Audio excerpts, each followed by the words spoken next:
కృష్ణాలో 2 లోక్సభ సీట్లు కమ్మ సామాజిక వర్గాలని ఇవ్వాలని డిమాండ్.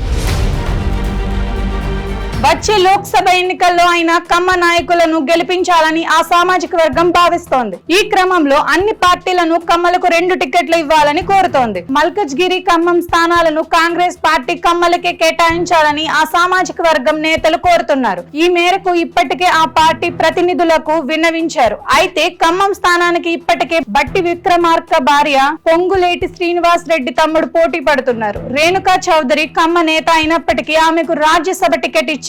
దీంతో లోక్సభ టికెట్ కూడా కమ్మలకే ఇవ్వాలని డిమాండ్లు తెరపైకి తెచ్చారు. కానీ కాంగ్రెస్ ఆ ప్రతిపాదనను పట్టించుకోవటం లేదు. మల్కజ్గిరి లోక్సభ నియోజకవర్గం దేశంలోనే అతి పెద్దది. ఇక్కడ ఉత్తరాది ప్రజలతో పాటు ఆంధ్ర సెటిలర్స్ ఎక్కువగా ఉంటారు. మినీ ఇండియాగా గుర్తింపు ఉంది. ఇక్కడి నుంచి కమ్మ నేతలకు టికెట్ ఇస్తే ఈజీగా గెలుస్తారని భావిస్తున్నారు. అందుకే మల్కజ్గిరి టికెట్ కూడా అడుగుతున్నారు. కాంగ్రెస్ కు ఇక్కడ బలమైన నాయకుడు లేడు. దీంతో కమ్మ నేతలకు టికెట్ ఇస్తే గెలిపించుకుంటామని ఆ సామాజిక వర్గం నేతలు కోరుతున్నారు.